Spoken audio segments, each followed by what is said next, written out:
The hospital chapel was draped in black. Candles flickered. Soft music played. Everyone whispered. At the front row, his wife sat in mourning clothes. Perfect posture, dry eyes, lips pressed tight. Beside her sat another man. Too close. Too comfortable. They held hands beneath the program. Someone leaned over and whispered, "She's taking it well." She smiled faintly. "After all these years," she said quietly, "at least he finally gave me peace." Laughter, barely hidden, passed between her and the man at her side. Then the doors at the back of the chapel opened. A doctor stepped in, pale, breathing fast. "I'm sorry," he said loudly. "We made a mistake." The room froze. "He's alive." The wife's smile collapsed. Her hand slipped from her lover's grip, because the man they were dressed in black to celebrate had been listening the whole time. "Stay with me until the end. Because what the Mafia boss does next is not revenge. It's a reckoning." Before we begin, don't forget to like this video, hit subscribe, and comment where you're watching from. Now let's get started. Vincent Romano had built his empire from nothing. 25 years of blood, sweat, and calculated moves had made him one of the most feared men in the city. His name carried weight in every corner of the underworld, but power came with a price. And Vincent had always known that trust was the rarest currency in his world. What he never expected was that betrayal would come from the woman who shared his bed. Maria Romano had married Vincent when she was 22, young, beautiful, and hungry for the luxury his money could provide. She played her role perfectly for 15 years. The devoted wife who stood by her husband's side at every family gathering, every business dinner, every funeral for fallen associates. But beneath the designer dresses and diamond jewelry, Maria had grown tired of living in the shadow of a dangerous man. The late nights wondering if he would come home, alive. The constant fear that rival families might target her to get to him. The loneliness of being married to someone who trusted no one completely. Then she met Daniel. Daniel Martinez was Vincent's accountant. Smart, quiet, and patient. He had been handling the family's legitimate businesses for 3 years when Maria first noticed him. Unlike the rough men who surrounded her husband, Daniel spoke softly and wore pressed suits that smelled like expensive cologne instead of gunpowder. Their affair began slowly. Stolen glances during business meetings, accidental touches when he handed her documents to sign, coffee meetings that stretched into lunch, lunch meetings that became dinner at hotels far from Vincent's territory. For 6 months, they lived a double life. While Vincent conducted his business with iron discipline, Maria and Daniel planned their escape. They talked about running away together, starting fresh in another country where Vincent's reach couldn't find them. But running required money, lots of money, and Vincent kept his personal fortune locked away in accounts that only he could access. That's when they started planning something darker. Vincent had enemies everywhere. The Castellano family from the south side, the Russians who wanted to expand their drug operations into his territory, the federal agents who had been building cases against him for years. Any one of them would have gladly put a bullet in his head given the chance. Maria and Daniel didn't need to pull the trigger themselves. They just needed to create the right opportunity. The plan was elegant in its simplicity. During Vincent's monthly meeting with his underbosses, Daniel would slip a slow-acting drug into his coffee, something that would mimic a heart attack. Vincent would collapse, be rushed to the hospital, and with the right doctor on their payroll, be declared dead. Maria would play the grieving widow. She would inherit everything through the will Vincent had, signed years ago, back when he still trusted her completely. After a respectful period of mourning, she and Daniel would disappear together with enough money to live like royalty anywhere in the world. But the best-laid plans often crumble when real bullets start flying. The night before their plan was supposed to unfold, Vincent's warehouse was hit by a rival family. 3 of his men were killed. Vincent himself took 2 bullets to the chest while trying to escape through the loading dock. Real blood, real ambulance sirens, real doctors fighting to save his life. Maria got the call at 2 in the morning. Vincent was in critical condition at Metropolitan Hospital. The doctors weren't sure he would make it through the night. She should have felt panic, fear for her husband's life, worry about what would happen to her if he died. Instead, she felt relief. This was even better than their original plan. Vincent might actually die on his own, and she would inherit everything without having to orchestrate his murder. No drugs to trace, no paid-off doctors to worry about, just a grieving widow whose husband was killed by his enemies. Daniel arrived at the hospital 20 minutes after her call. They sat in the waiting room, holding hands beneath a magazine, whispering about how this changed everything. "The doctors say he might not wake up," Maria told him quietly.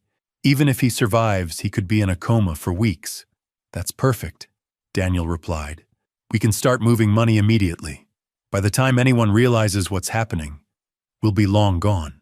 But Vincent Romano hadn't survived 25 years in the Mafia by being easy to kill. 3 days after the shooting, he opened his eyes, weak, barely able to speak, but alive. The doctors called it a miracle. Maria called it a disaster. Vincent spent the next week drifting in and out of consciousness. The medications kept him disoriented and confused. He couldn't tell the difference between dreams and reality. Sometimes he thought he was back in the old neighborhood where he grew up. Sometimes he believed he was already dead, but his hearing never failed him. During those foggy days, Vincent heard conversations that weren't meant for his ears. Doctors discussing his condition in clinical terms. Nurses gossiping about the police investigation into the warehouse shooting. And most importantly, hushed conversations between his wife and a man whose voice he didn't immediately recognize. They talked about money, about bank accounts in Switzerland and the Cayman Islands, about forged documents and new identities, about how much longer they would have to wait before they could make their move. At first, Vincent thought he was hallucinating. The drugs made everything feel unreal, but as the days passed and his mind cleared, the conversations became sharper, more detailed, more damning. His wife was planning to steal his life's work and run away with another man. Vincent had always known that loyalty was rare in his world. He had ordered the deaths of men who betrayed him. He had watched friends become enemies over money and territory. But hearing the woman he had trusted with his life planning his financial execution while he lay helpless cut deeper than any bullet. So he decided to listen and learn and plan. Vincent kept his eyes closed during their visits. He controlled his breathing to appear unconscious. He memorized every detail of their scheme, every timeline they discussed, every weakness in their plan. They were going to wait until the doctors declared him stable enough to go home. Then they would have him transferred to a private facility where Daniel's medical contacts could ensure he never woke up again. A tragic complication from his injuries. Another casualty of the dangerous life he had chosen. Maria would inherit everything as his widow. Within 6 months, they would liquidate his assets and disappear forever. But Vincent Romano had other plans. The day they scheduled his memorial service, Vincent was very much alive and listening. He heard every word as his wife and her lover celebrated his supposed death just 20 feet away from his hospital bed. He heard them mock his memory. He heard them laugh about how easy it had been to fool everyone. He heard them plan their new life together with his money. And in that moment, lying perfectly still in a hospital bed surrounded by machines that monitored his every heartbeat, Vincent Romano began planning the most important operation of his criminal career. Not the murder of a rival, not the expansion of territory, not the elimination of a threat to his business, the complete and total destruction of the two people who had dared to betray him when he was at his most vulnerable. Because in Vincent's world, there was only one punishment for betrayal, and Maria and Daniel were about to learn that lesson in the most terrifying way possible, The first phase of Vincent's plan required patience, something he had learned from decades of watching enemies destroy themselves when they thought they were winning. For 3 more days, He remained motionless in his hospital bed, eyes closed, breathing steady, machines beeping rhythmically around him.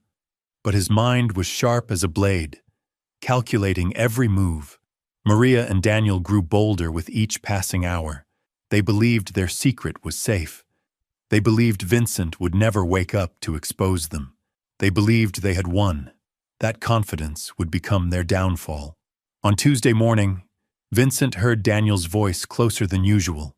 The man was leaning over his bed, speaking directly to Maria, who stood on the other side.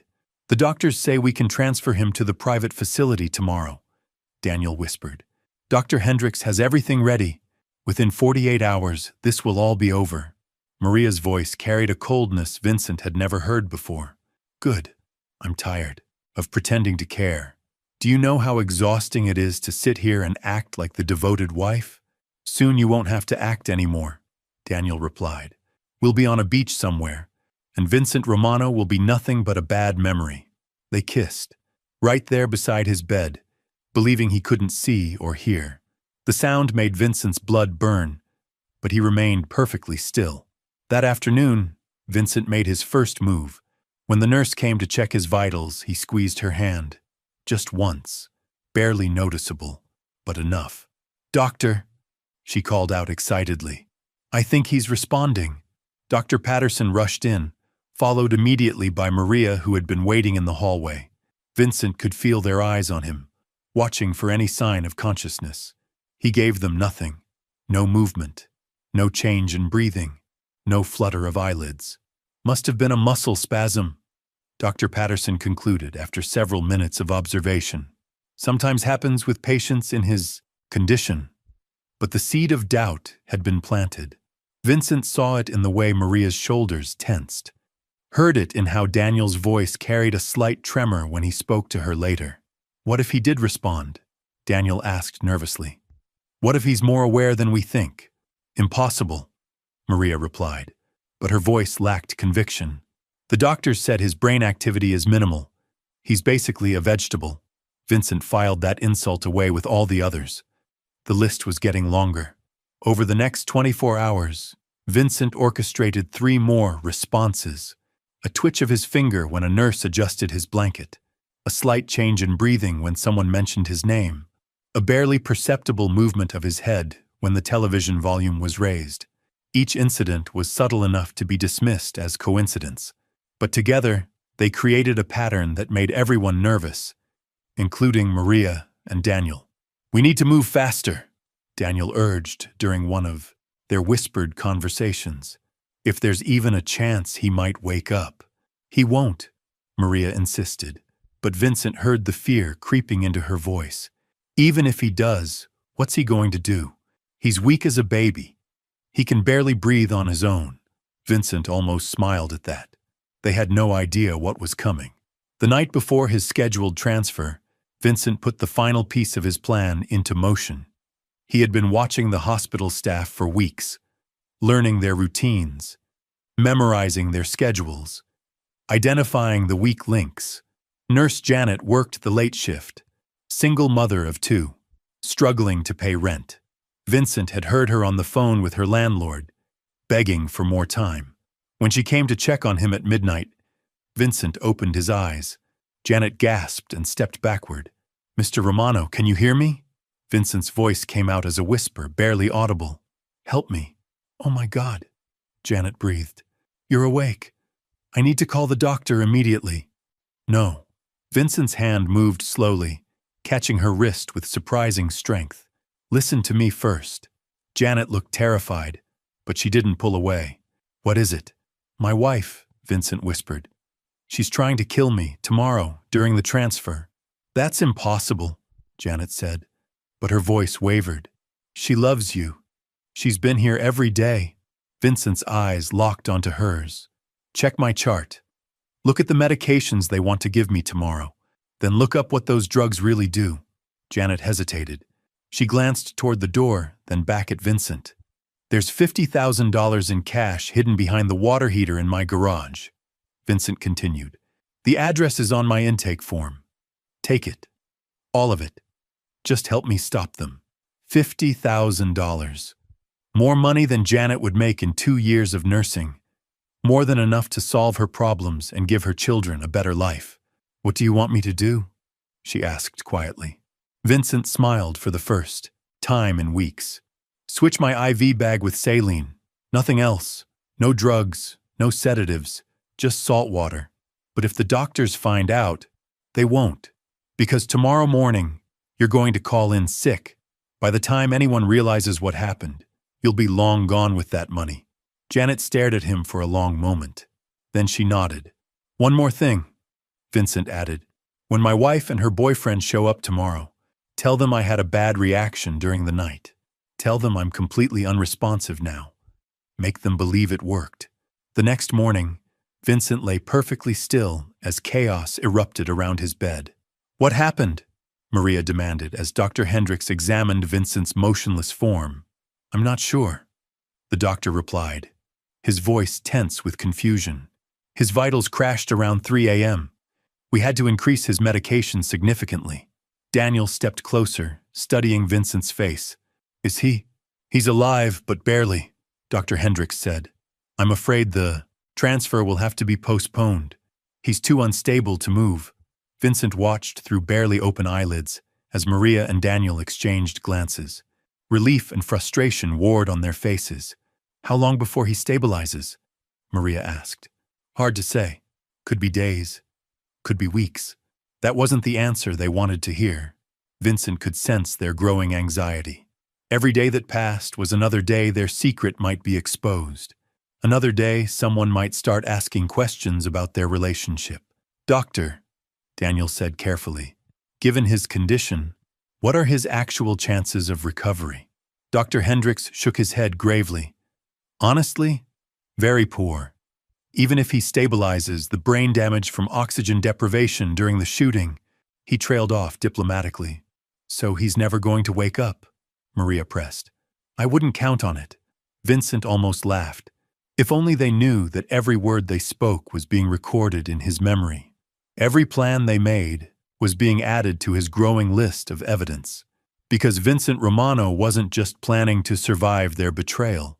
He was planning to make sure everyone knew exactly what kind of people they really were.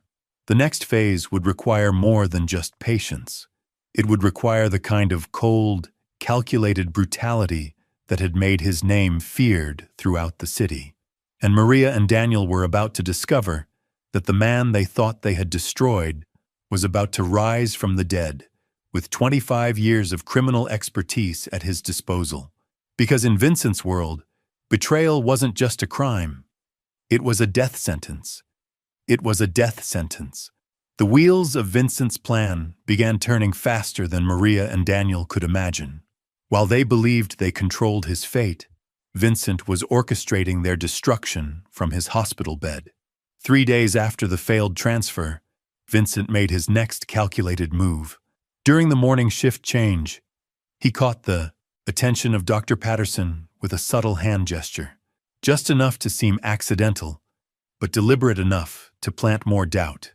"I could have sworn I saw him move," Dr. Patterson mentioned to the nursing staff later. "His fingers definitely twitched when I mentioned the police investigation." Word spread quickly through the hospital corridors. Whispers about the Mafia boss, who might be more aware than anyone realized. Vincent heard every conversation, cataloged every detail, and smiled inwardly as paranoia began eating away at Maria and Daniel's confidence. That evening, Daniel paced nervously around Vincent's bed, while Maria sat rigid in her chair. "This is taking too long," Daniel hissed. "People are starting to talk. The police asked me questions yesterday about the warehouse shooting. They wanted to know about my relationship with the family's finances. What did you tell them?" Maria's voice carried an edge Vincent had never heard during their marriage. "Nothing that could hurt us. But if Vincent wakes up..." Daniel's words hung in the air like a threat. "He won't," Maria snapped. But Vincent could hear the desperation beneath her certainty. "Look at him. He's practically dead already." Vincent lay motionless, every muscle relaxed, breathing steady and shallow. But inside, his mind was recording every word for the reckoning that was coming. The next morning brought unexpected visitors. Two federal agents approached Vincent's room, their footsteps echoing down the sterile hospital corridor. Vincent recognized their voices from previous investigations into his operations. Agent Morrison and Agent Chen, FBI, the lead agent announced to Maria. We need to ask you some questions about your husband's recent business activities. Vincent felt Maria's tension from across the room. Her chair creaked as she shifted uncomfortably. My husband is fighting for his life, she replied coldly. This hardly seems like appropriate timing. Ma'am, 3 people died in that warehouse. We have reason to believe your husband was specifically targeted. We need to understand why. Daniel stepped forward, his voice carefully controlled. As the family's accountant, I can tell you that Mr. Romano's legitimate businesses have always operated within legal boundaries. Agent Morrison's laugh carried no humor. Legitimate businesses, right. Tell me, Mr. Martinez, how long have you been handling the Romano family's financial affairs? 3 years, Daniel answered quickly. Too quickly. And in those 3 years, have you noticed any unusual cash flows? Large deposits that couldn't be explained through normal business operations? Vincent watched through barely open eyes as Daniel's composure began cracking. Sweat beaded on his forehead, despite the cool hospital air. I handle multiple accounts for various clients, Daniel stammered. I couldn't possibly remember every transaction. Agent Chen stepped closer to Vincent's bed, studying his face intently. Has he shown any signs of consciousness since the shooting? None, Maria said firmly. The doctors say his chances of recovery are essentially 0. Interesting. Agent Chen pulled out a small recording device. Because we have audio from the warehouse that night. Your husband was heard giving specific instructions to his men even after he was shot. That doesn't sound like someone whose brain was severely damaged. The room fell silent except for the steady beeping of Vincent's monitors. He could feel the fear radiating from Maria and Daniel like heat from a fire. We'll be back tomorrow, Agent Morrison announced. If Mr. Romano's condition changes, we expect to be notified immediately. After the agents left, Daniel exploded in whispered fury. This is falling apart, he hissed at Maria. They suspect something. If they start digging into the financial records, then we need to move faster. Maria replied coldly. Tonight. Vincent's blood chilled as he heard the desperation in their voices. They were no longer planning to wait for his natural death or even the controlled elimination they had originally plotted. They were going to kill him in his hospital bed within hours. How? Daniel asked, his voice shaking. You're the one with medical contacts, Maria said. Figure it out. Make it look like complications from his injuries, something the doctors won't question. Daniel was quiet for a long moment. When he spoke again, his voice carried the coldness of a man who had crossed a line he could never step back over. There's a drug that mimics heart failure, completely undetectable unless you know exactly what to look for. I can have it here within an hour. Do it, Maria said without hesitation. As their footsteps faded down the hallway, Vincent finally allowed himself to move, just slightly, just enough to reach the call button beside his bed. When Nurse Janet's replacement arrived, Vincent was ready. I need you to contact Detective Ray Castellanos immediately, he whispered to the shocked nurse. Tell him Vincent Romano is awake and has information about the warehouse shooting. Tell him to bring backup. Mr. Romano, you're awake. I need to call the doctor. No. Vincent's voice carried the authority that had commanded respect for 25 years. Do exactly what I told you. Lives depend on it, including mine. The nurse hesitated for only a moment before reaching for the phone.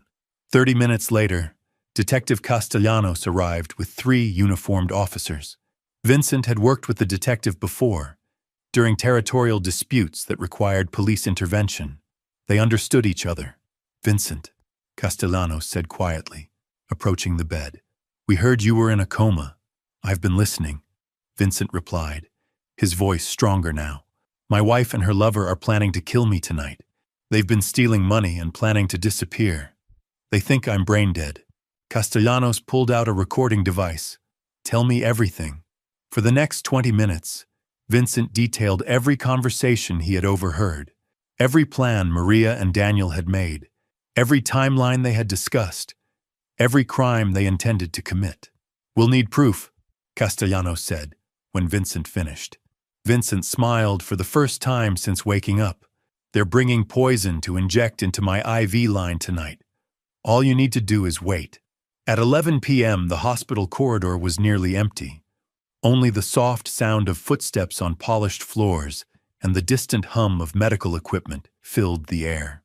Vincent lay perfectly still as Daniel approached his bed, carrying a small medical bag. Maria followed close behind, her eyes constantly scanning the hallway for witnesses. Hidden cameras that Detective Castellanos had installed captured every movement as Daniel prepared a syringe filled with clear liquid. "This will be quick," Daniel whispered to Maria. "His heart will stop within minutes. The doctors will assume it was complications from the shooting." "Finally," Maria breathed. "After tonight, we'll never have to see this place again." Daniel leaned over Vincent's bed, syringe in hand. "Goodbye, Vincent. Thanks for the inheritance." As the needle approached Vincent's IV line, Detective Castellanos and his officers burst through the door. "Freeze! Police!" Daniel dropped the syringe, his face white with terror. Maria stumbled backward, her mouth open in shock. "Vincent Romano," Castellanos announced loudly. "You're under arrest for conspiracy to commit murder." But Vincent was already sitting up in bed, his eyes blazing with the fury of a man who had been betrayed by the people he trusted most. "Actually, Detective," Vincent said, his voice carrying the cold authority that had made him legendary, "I think you have the wrong suspects." Maria's scream echoed through the hospital corridor as she realized that the man she thought she had destroyed was very much alive and very much in control. The game was over, but Vincent's reckoning had only just begun. Just begun. The handcuffs clicked around Maria's wrists with a sound that echoed through the hospital corridor like gunshots. Her perfectly manicured nails, the same ones that had caressed Daniel's face while planning Vincent's death, now scraped uselessly against cold metal. "You have the right to remain silent," Detective Castellanos recited as Daniel collapsed to his knees beside the dropped syringe. "Anything you say can and will be used against you in a court of law." Vincent swung his legs over the side of the hospital bed, his movements deliberate and controlled. The machines that had monitored his supposedly dying body continued their steady beeping, a mechanical heartbeat that had counted down to this moment for weeks. "Vincent," Maria whispered, her voice breaking. "Please, I can explain everything." He looked at her with eyes that held no warmth, no recognition of the 15 years they had shared. "Explain what, Maria? How you celebrated my death while I was fighting for my life? How you planned to inject poison into my veins while I slept?" Daniel lifted his head from the floor, tears streaming down his face. "We never meant for it to go this far. The shooting changed everything. We thought you were going to die anyway. So you decided to help fate along." Vincent's voice carried the quiet menace that had made hardened criminals confess their sins. "You thought the man who survived 25 years of gang wars would be defeated by his own wife and a coward with a calculator." The federal agents who had questioned Maria earlier appeared at the doorway, their faces grim with satisfaction. Agent Morrison stepped forward with additional handcuffs. "Mr. Martinez, you're under arrest for conspiracy to commit murder, attempted murder, and embezzlement of funds connected to a criminal enterprise." As they led Daniel away, he turned back toward Vincent with desperation carved into his features. "The money, Vincent. We can give it all back. Every penny. Just please." "Please what?" Vincent stood now, his hospital gown replaced by the dignity of a man who had reclaimed his power. "Please forgive the fact that you counted my heartbeats while planning to stop them forever." Maria struggled against the officers holding her, her composure finally cracking completely. "You don't understand the pressure I was under, living with you, never knowing if you'd come home alive. I was scared, Vincent. I was lonely. Lonely." Vincent repeated the word like he was tasting poison. "So lonely that you found comfort in my accountant's bed. So scared that you decided murder was your solution." The hospital corridor had filled with staff and patients drawn by the commotion. Vincent saw recognition in their faces, the mixture of fear and fascination that his name had always commanded. But now there was something else, respect for a man who had crawled back from the grave to expose the truth. Detective Castellanos approached Vincent with a folder thick with documents. "We'll need your full testimony for the trial.